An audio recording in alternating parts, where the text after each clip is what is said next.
Hi everyone, the mid-season update is out and there are some pretty new interesting findings. So especially for the rogue infusers, I have some stuff to share here that is pretty important in order to boost your damage to the maximum and to explain what is going on with some of the guides and some of the planners that I have been putting out lately. So I actually went through my planners, all of my rogue planners, which are many, and actually checked them out again to see that I actually adhere to the new standards.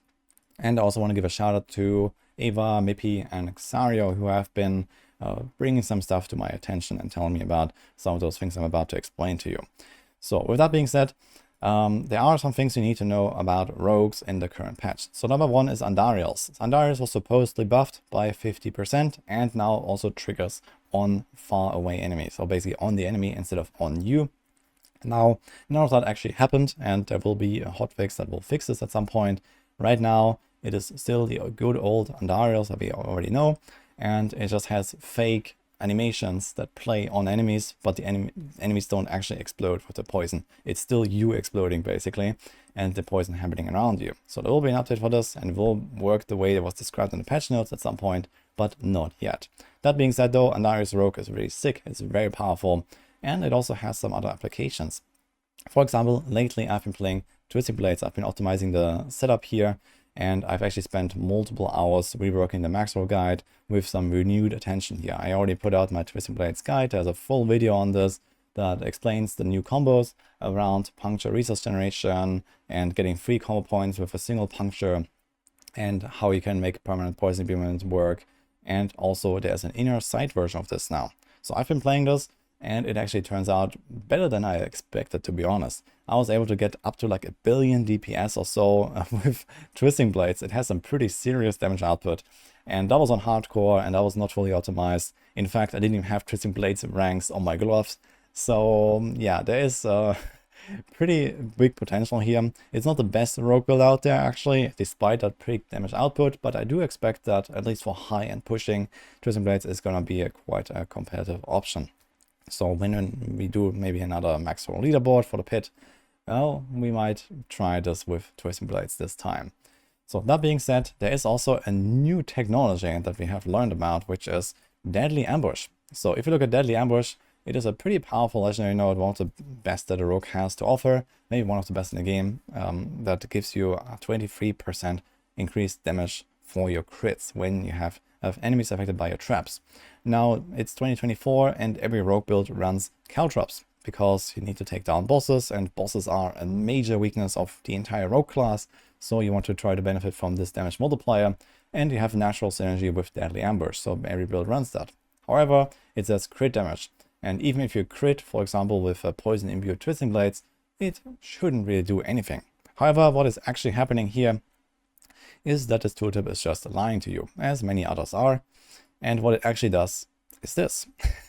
So it turns out you have to put Deadly Ambush into every single rogue build because it works also for your dots. So this is very powerful, and as I mentioned, I have gone back and I've reworked those Paragon boards. In fact, twice for Twisting Blades, because just the night before I learned about this, I was actually reworking the Paragons, and then I had to rework them again, but here we are. So everything is fine now. Twisting Blades runs Deadly Ambush, Andariel's rogue runs Deadly Ambush, the Poison Barrage. I've updated all this stuff basically to also include Deadly Ambush board, and it is a very powerful boost to your DPS.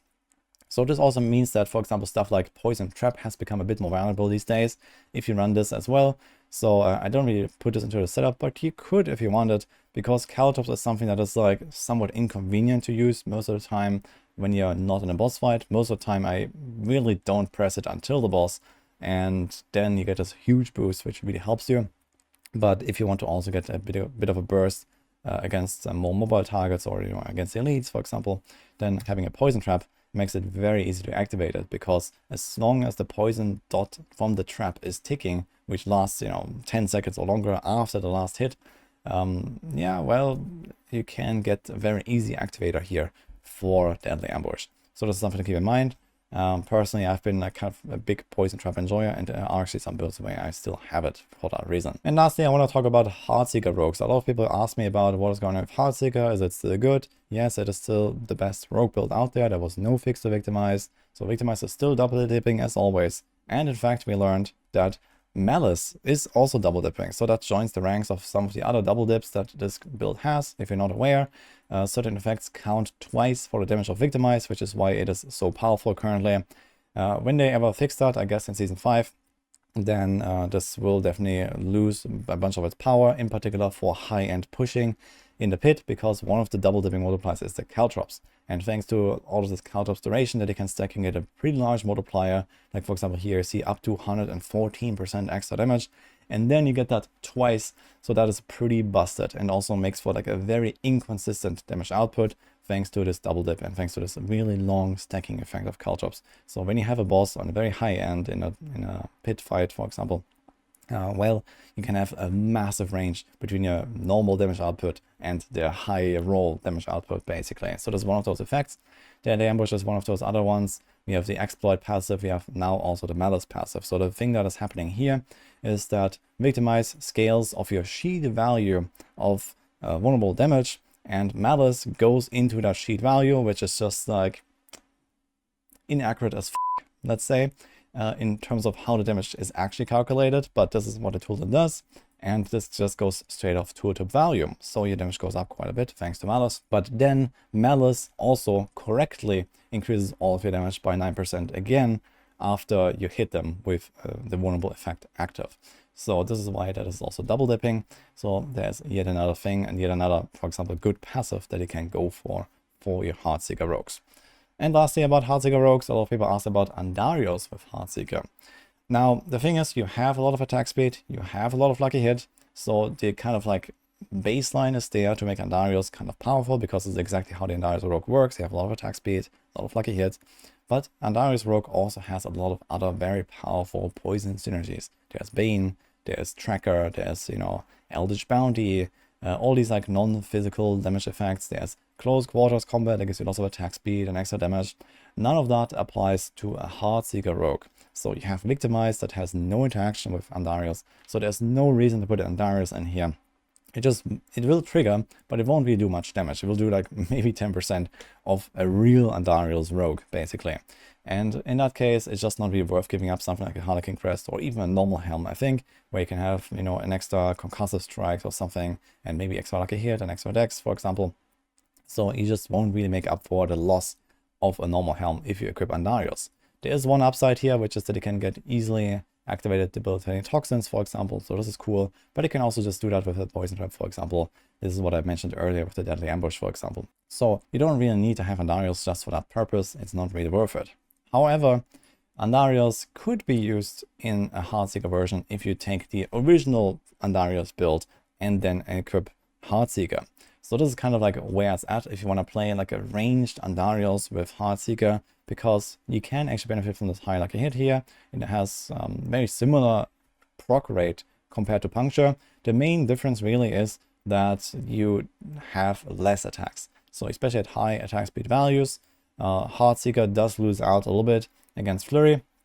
And there's like some other small little things that come into play here. But technically, you have a pretty close version to the original Puncture Andariels if you play with Heartseeker. However, as I mentioned at the start, right now this is not possible because Andariels only procs around you currently until whenever the hotfix comes out, and then you can trigger it at range, and then you can play this Heartseeker version. So this is kind of viable. If you really want to, you can play the Andariel Puncture Rogue but with Heartseeker. You cannot play the Heartseeker Rogue and equip Andariel, if you get that. So this is just something I wanted to mention here, and I do have the setup here that you can check out, so if you want that. You do lose out some other small stuff. For example, there's no Eldritch Bounty that you can activate because Heartseeker doesn't synergize with Pestilent Points, for example. So there are like some downsides here to this Heartseeker version, but you can play it if you really want to. So that concludes it for now for like the new patch update for the rogues. Of course, I have been working on a lot of like other builds. I actually have put together Rapid Fire now. Rapid Fire looks really good. It was already an S tier, but now it just feels much more functional and much more playable, especially for console players. They will definitely appreciate the changes, I think. And there's also other stuff I still want to try. I want to go back to the Poison Barrage, and then actually want to try a Poison Rapid Fire setup as well. That is based on my Poison Barrage setup here, where, you know, this is something I made a video about, one of my favorite builds of the entire season. just barrage spam with inner sight, no generator. That was really cool. I really loved that build. And you can play a very similar version with Scoundrel's Kiss instead of the Starless Skies, playing rapid fire. So that's something I want to try and see how that will go. But yeah, for now, this is what I got. Stay tuned for more videos. I have a lot of stuff coming. So hope you enjoyed this. Wish you good luck and see you guys next time.